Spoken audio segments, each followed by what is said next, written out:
प्यारे मित्रों, कहानी का अगला भाग सुनिए। लूसी हत्याकांड रोमांचक से भरपूर, रोमांच इसके अंदर है, सस्पेंस है, कॉमेडी है, हर चीज़ का इस कहानी के अंदर इसका लॉजिक है। बहुत अच्छे से कहानी का चल रहा है और इसको हजारों लोग लाइक भी कर रहे हैं और सुंदर लग रही है, कहानी अच्छी लग रही है और आप इसका आनंद लीजिए। पिछले भाग में हमने आपको बतलाया था कि बिमला अपने पेपरों की तैयारी मन लगा कर करो। ये उनके जो पढ़ाने आते थे टीचर, उन्होंने, उनका नाम एल्बर्ट था, वो उसको पढ़ाते थे, ट्यूशन करते थे कि सब चीज़ का ध्यान छोड़कर पढ़ाई पे ध्यान कीजिए, तो मैं कल आता हूँ, सब ठीक हो जाएगा। यहाँ तक पिछले कहानी में हमने बतलाया था। आगे की कहानी अब शुरू होती है। मित्रों, ध्यान से सुनिए, कहानी का आनंद लीजिए। तो सुनिए। एल्बर्ट घर पहुंचा तो सभी चाय पी रहे थे। उसने लूसी से पानी लाने के लिए कहा और पीछे से मम्मी पापा को कहा कि वे अभी लूसी से कुछ पूछेगा तो वो भी उसके बारे में सोच विचार कर लें। इसलिए लूसी, लीजिए भैया।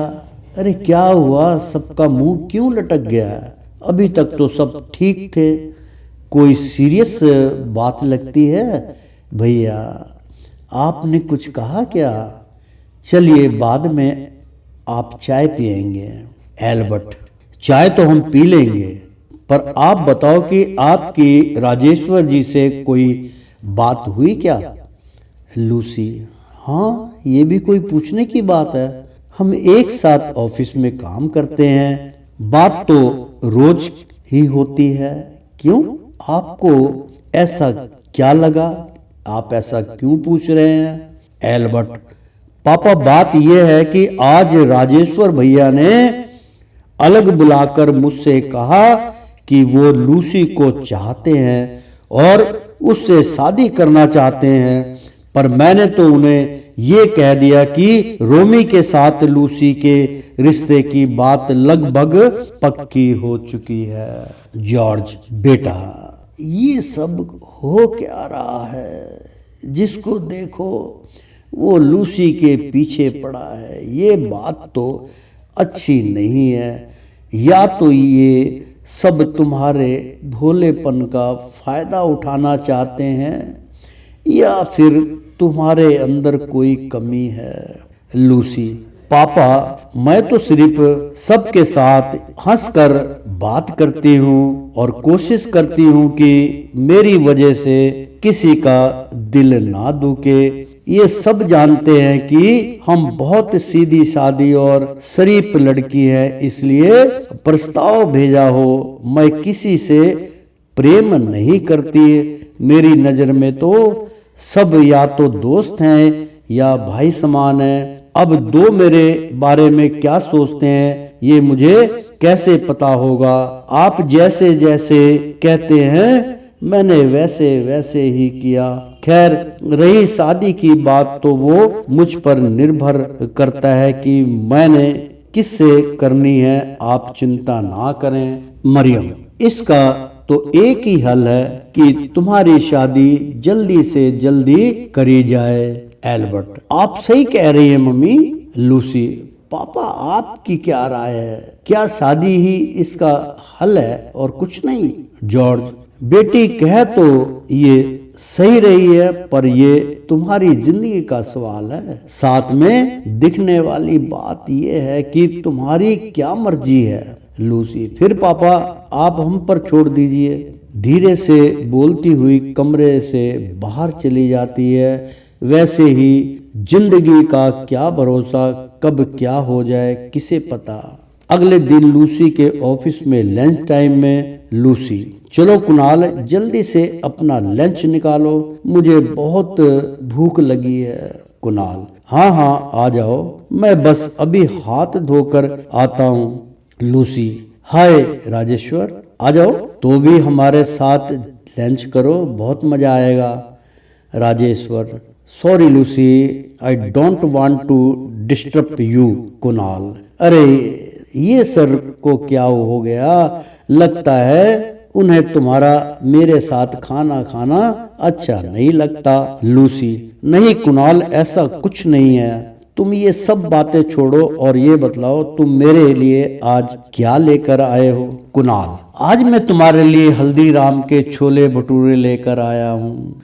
लूसी, अरे ये तो मेरे फेवरेट है, मेरी चॉइस है, पर मैं तो आज करेले लेकर आई हूँ, क्या वो आपको पसंद है। कुणाल, अरे आपके हाथ की बनाई हुई तो हर चीज हमें पसंद है, आपके हाथों में जादू है और उस जादू से हर कड़वी चीज भी मीठी हो जाती है।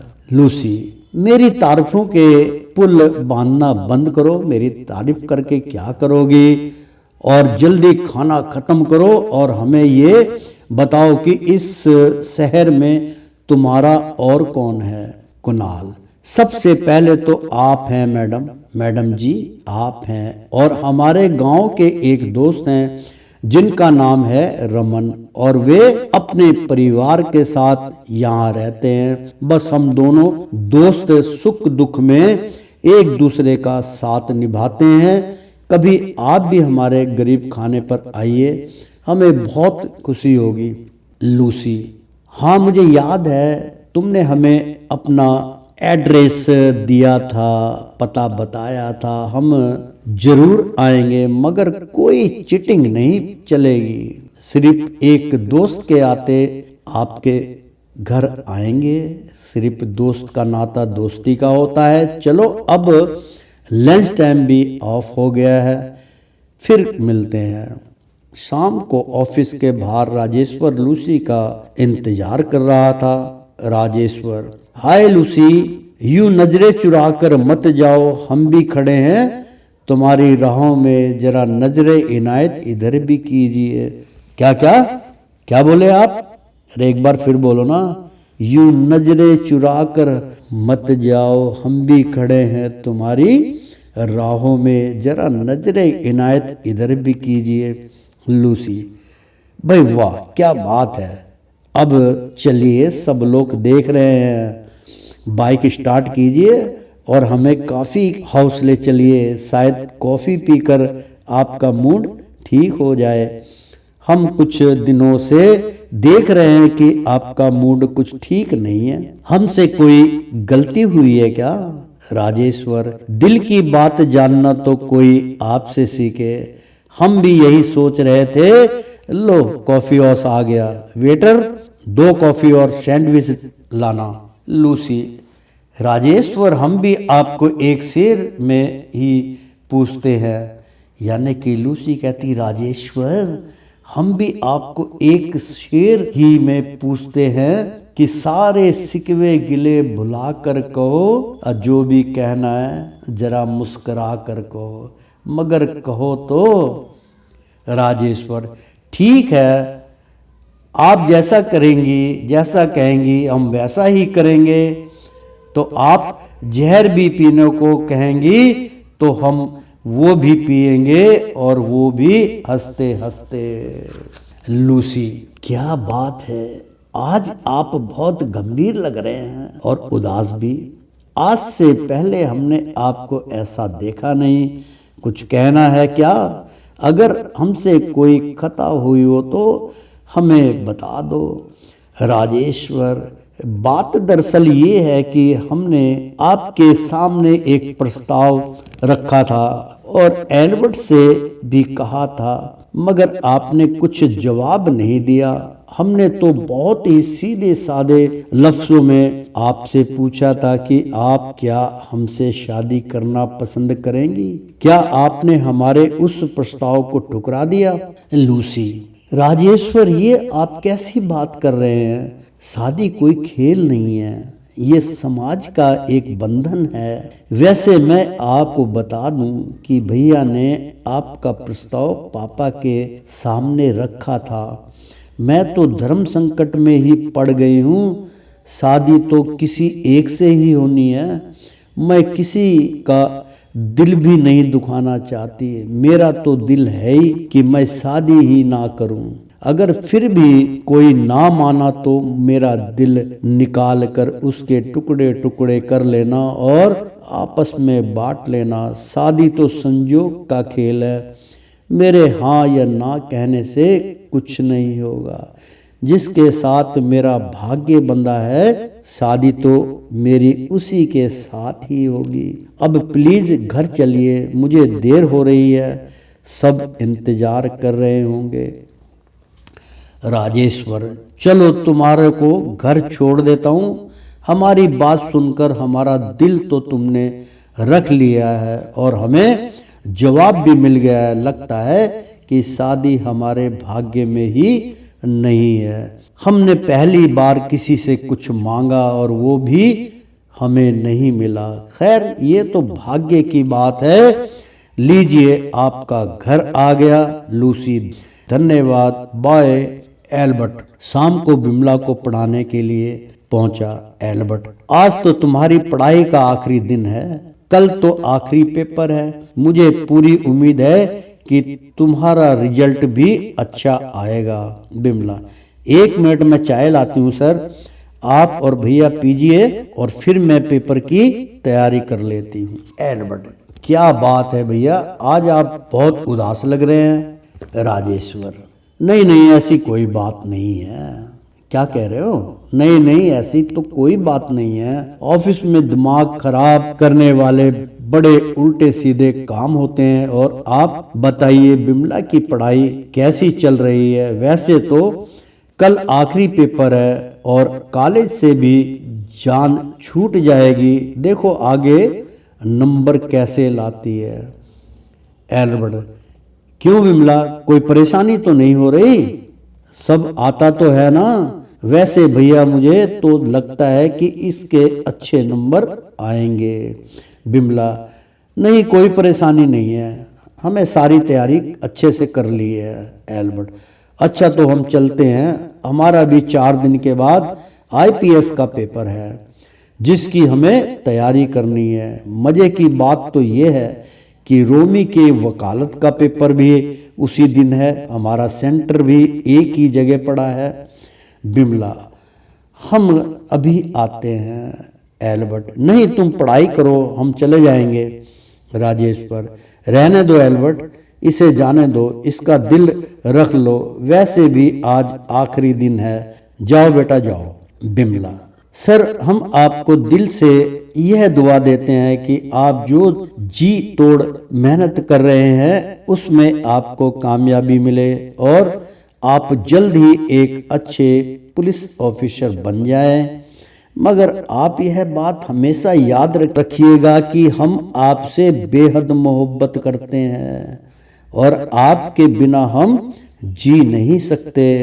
एल्बर्ट, ये सब बातें हमें बहुत अच्छी लगती हैं और हम यह भी जानते हैं कि तुम झूठ नहीं बोलती।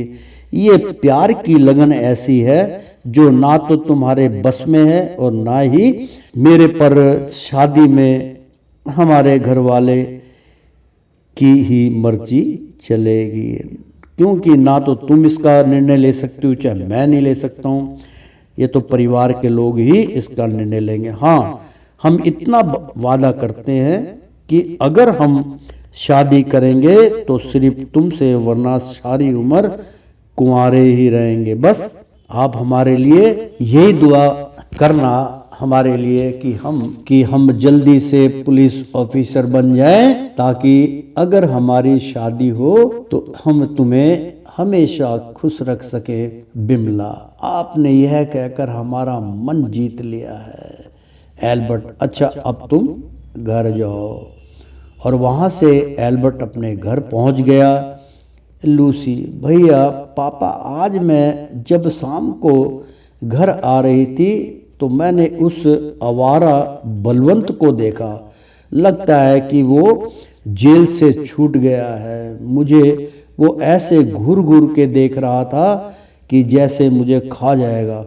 मैंने तो अपना मुंह घुमा लिया जैसे मैंने उसे देखा ही नहीं। एल्बर्ट, उसने तुमसे कुछ कहा तो नहीं? मित्रों, आगे की कहानी का अगला भाग आपको अगले धारावाहिक में सुनाएंगे, अगले चैप्टर में सुनाएंगे। जब तक के लिए नमस्कार, आनंद लीजिए, कहानी का लुत्फ उठाइए। अब कहानी आगे तुर पकड़ रही है, आस्ते आस्ते क्या होता है, लूसी का क्या होगा,